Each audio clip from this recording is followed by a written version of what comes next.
It's 13 Eyewitness News, Sunrise. Delphi's a safe place. It's a perfect place to raise your family, and this just doesn't happen here.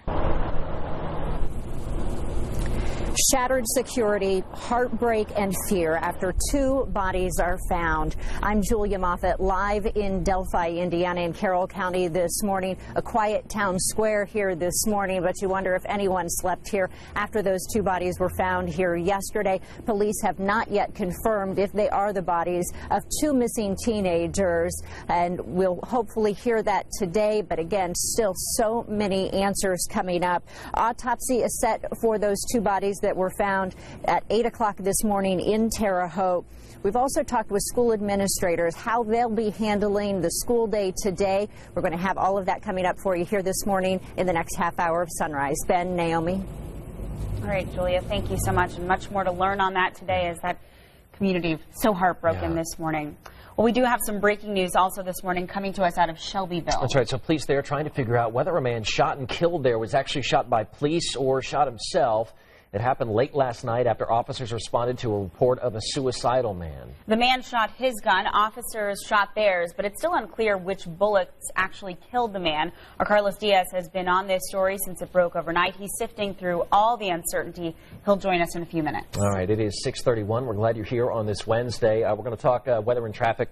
Traffic so far has been good on our weather as well for February in central Indiana. Not too bad. Gosh, it's been unbelievable, and Chuck has an even more unusual forecast to tell us about. Just so hard to believe. Yeah, if you complain about a 39-degree day, you know it's a pretty good winter, right? And this is going to be the coldest day out of maybe the next week or 2. You're looking live downtown Indianapolis from Lucas Oil Stadium. And as the kids get ready to go off to school and then come home, very little change in what we'll experience today. Lots of sunshine, but a little breezy this morning in the low 30s.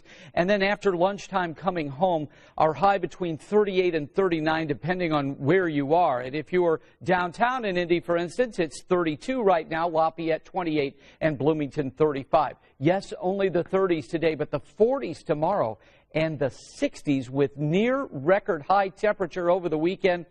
We may even have a 70-degree day or 2 in the forecast. That's coming up in a few minutes, Ben and Naomi. Hard to believe, but we trust you, Mr. Lofton. Thank you so much, sir. Meantime, we've got to check out the roads on this Wednesday morning. I know Mimi's been talking about some construction. Any accidents so far, Mimi? We do have one coming in now, Naomi, from the Rickers Traffic Center. We take you up into Boone County this morning. This accident right now has State Road 39 blocked at County Road 550 South, so not far from Milledgeville. And as a result, traffic being detoured around some of the county roads, so essentially between I-65 and I-74. You will be rerouted there this morning for traveling Lebanon down to the interstate. Interstate travel as we take you a little closer to Brownsburg. This is I-74, pretty quiet start, and also we expect State Road 267 to start picking up here underneath the overpass. Right now, no major problems, though, along this interstate travel. We'll send it back over to Naomi and Ben. Okay, Mimi, thank you so much. The families of these 2 Delphi teenagers are filled with grief and worry this morning, not knowing if their daughters might still be out there.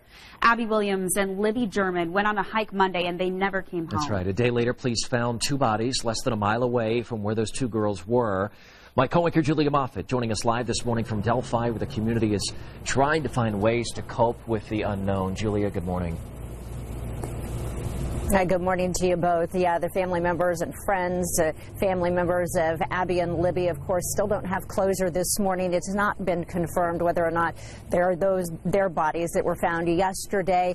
We do know, though, maybe the most significant piece of information coming from police, that the search for them has significantly been scaled back in this small community. Matt McCutcheon's been following this story, how it all began really on a really beautiful February day on Monday here in this community. Those 2 kids simply going out for a hike like so many kids would like to do on a warm day like that. Now, as we look ahead to the day ahead, so many families hugging their children extra tight this morning as they go off to school with a lot of concern over what has happened. Now, what's the table for you and what we're expecting here today as this community desperately waits for answers about what happened? We do know that 2 girls went missing and then later 2 girls found. So many people are trying to connect the dots in this case, thinking that it could be those 2 girls. That has not yet been confirmed. Of course, this This is a small town of about 3,000 people, so not a lot of crime is reported. A lot of people now here feeling the worst. In the day ahead at 8 o'clock this morning, that's when the autopsy is scheduled to be performed. From that, we should learn more information about those two people, including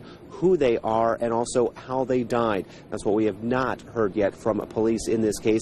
And then to the big question, is there still a killer out there? Is there a killer among us here in the Delphi community? A lot of people concerned about that as well, especially those who live incredibly close to that crime scene.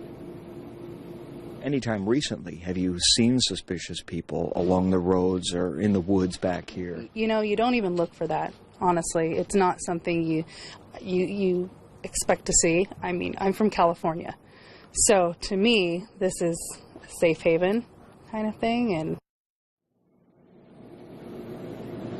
a lot of heavy hearts here in the Delphi community and all around town as they wait here for answers. That crime scene where those two bodies were found remains blocked off by police as they continue their investigation out there looking for any evidence, any clues about what happened. We do know foul play is suspected in those deaths. And we heard a lot about from the community, people wondering why there was no Amber Alert issued for the Abby and Libby. Yeah, it's really interesting. I was looking through all the criteria to try to figure that out as well, and there are two telltale things that were missing. First of all, there has to be a belief of an abduction. Well, we know that wasn't the case. There also has to be a belief of significant danger. And we heard from one of the family members, they just thought they were out somewhere and maybe got lost. So that factor also did not appear to be present. So those two things that are very important, having an Amber Alert being issued, were not present, police say. So that's why one did not get issued in this case. Of course, a lot of questions here continue this morning. All right, Matt, thank you so much. Well, we did talk to the superintendent this morning. School is in session, both the high school and also the middle school where those two girls attended class. They're not gathering the school community together in one large group and talking to them about this issue. They said they're going to let counselors come in, let the professionals do what they can. Last night, the community came together with a prayer vigil at a local church here, really just gathering again, trying to put their arms around this community, the family members of Abby and Libby who may be struggling. We were there last night when they were gathering. We talked to someone who knew the girls quite well. It's just happening so close to home. I've seen it at other busy places, but Delphi, nothing happens here. It's like, how could this be happening here in Delphi? How can it happen here? So a lot of unanswered questions. Grief this morning. I'm a parent myself. When I heard the news about these girls yesterday, disappearance and then bodies being found, my heart went out to this community. We're grieving along with them and waiting for word of what may have happened to the two girls. So what are other parents here? How are they addressing their children this morning? We're going to have that for you coming up here this morning in the next about 15 minutes. Ben, Naomi.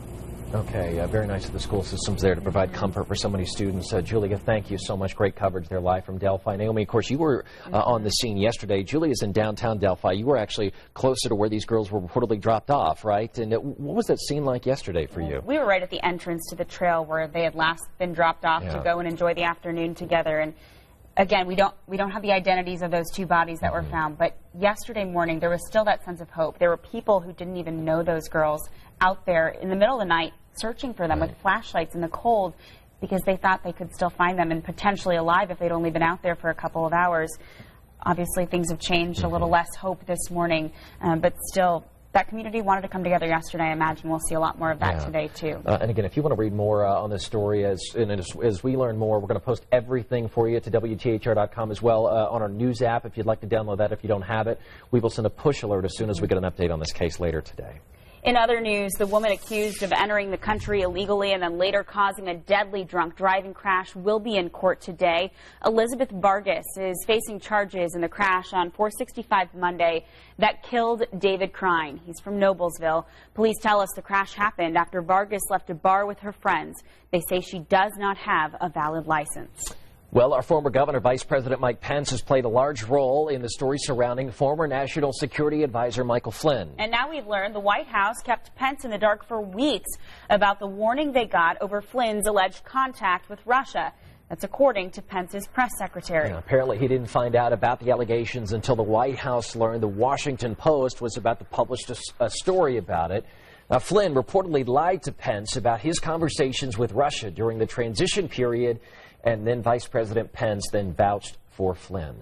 Well, that story still developing in the days ahead. Yeah, lots going on sure here as we today. learn more. Weather has been pretty nice, and we're going to see more of that. Yeah, Chuck, what's going on?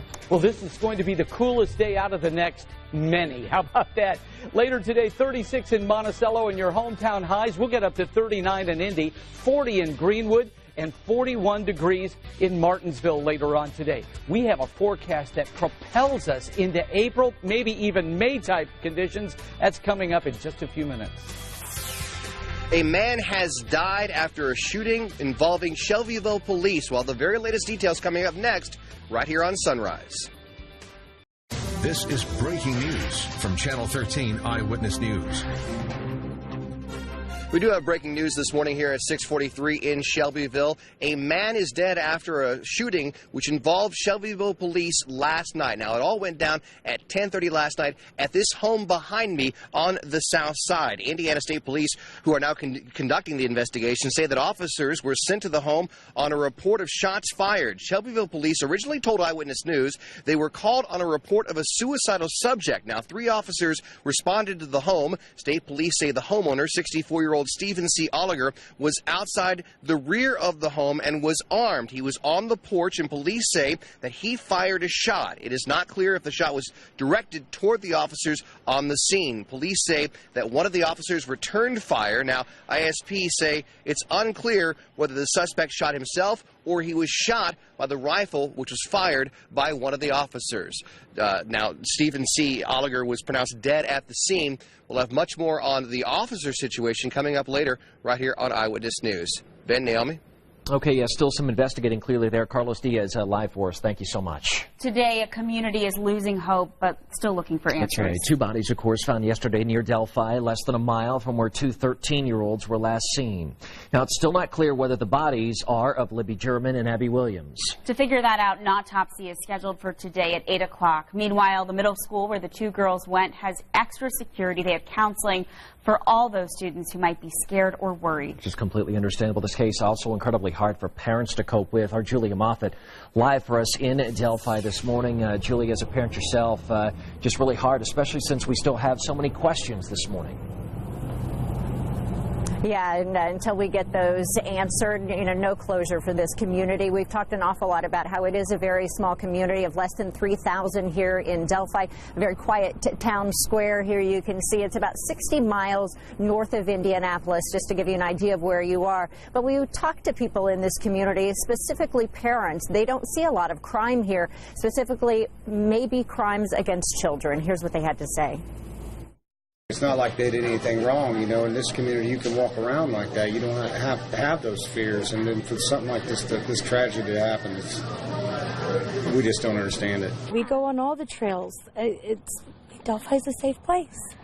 It's a perfect place to raise your family, and this just doesn't happen here.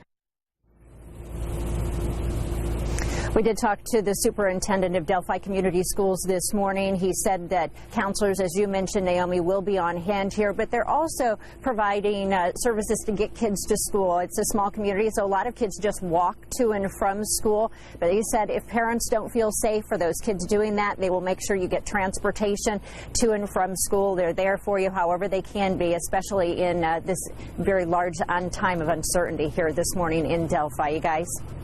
And it'll be a tough day for students. Nonetheless, the school made that decision to pull them all together and have them in class with counselors on board too. Julia, thank you so much. Well, in other news here this morning at 6:47, we are learning longtime soccer players actually may be at a higher risk of developing dementia.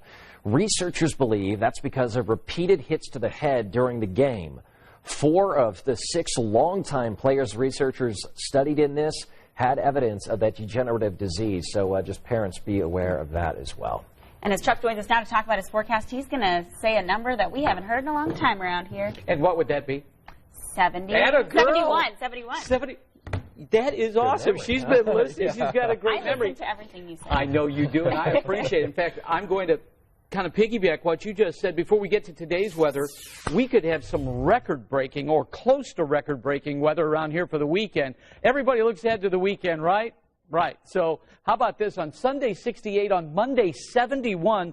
Just a degree shy of those records. Now, currently you wouldn't know that we're anywhere close to that kind of weather because it's literally freezing out there, 32. The wind's out of the north-northwest. And if you've been with us this morning, we've been talking about these gusts at 22, 25, 26 miles per hour.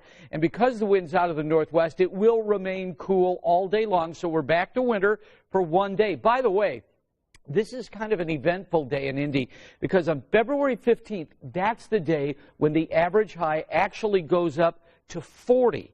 And, you know, that's when you know that spring's kind of on the way. We won't get there today, but because of this northwesterly breeze and despite the sun, and you will need sunglasses today, only a high of 39. Yesterday, the warmest day that we had on a Valentine's Day in 10 years. So we're back to the 40s tomorrow. Then this meteoric rise in temperatures. Friday through Sunday, we'll go from 60 to eventually 68. And as Naomi mentioned, 71 degrees on Monday. We might even get to or tie a record for heat maybe on Tuesday, too. 31 out there right now. Marion is at 30 degrees. Over at DePaul in Greencastle, 32. Columbus, 32. And Seymour, the warm spot right now at 37. You folks in Richmond are the cold spot at 30. You're running about 3 degrees colder than at this time yesterday. It's all in the wind today. Out of the northwest, 10, 15, 20, even 25 mile per hour gusts this morning. So that will continue to reinforce this high of 39. Here's Future Track. Let's keep this bad boy in motion. What you see is what you get. Hardly anything today. Could we have a flurry or a brief snow squall? Flurry, yes. Snow squall, I don't think so. But that would probably be in the eastern part of Indiana underneath this cloud deck.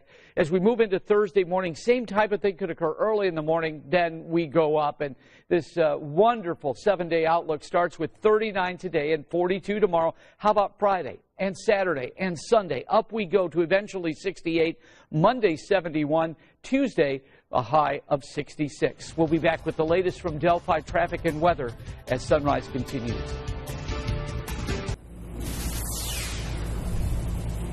Good morning. I'm Julia Moffett, live in Delphi this morning. We're getting you caught up on the top stories of the day, including a tragic one carrying out here in Delphi this morning. In about an hour, an autopsy is scheduled on 2 bodies found just outside of Delphi yesterday afternoon. In this case, we do know that foul play is suspected, according to police.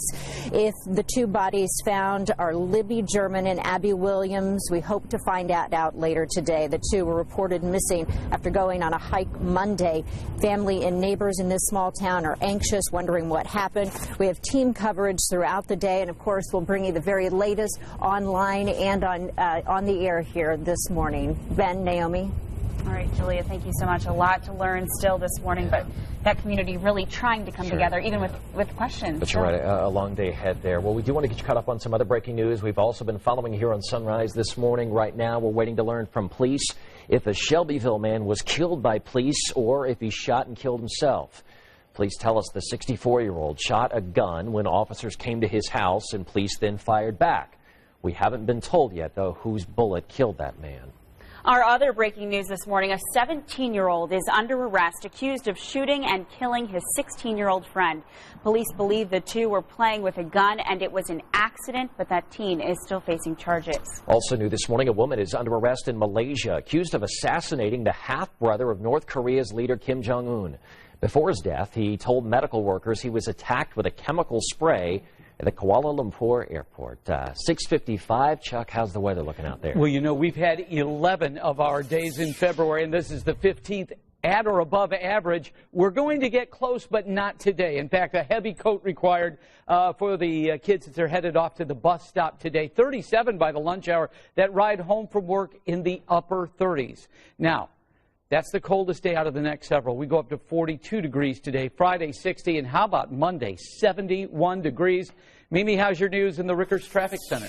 Well, it's a quiet start for your morning drive, which is good news if you're getting ready to travel up from Johnson County. Here's a live look as we go down to I-65 and Southport Road. You can see there is plenty of traffic on the move here on northbound 65. Right now, though, we're looking at great travel times, especially on State Road 37, 144 up to 465 at 12 minutes, and cruising right along on that stretch I just showed you at 11 minutes. Ben, Naomi, and Chuck. Okay, very good to know. Mimi, thank you so much. Meantime, we will have much more from Delphi throughout the day. Again, those autopsies planned for later on this morning.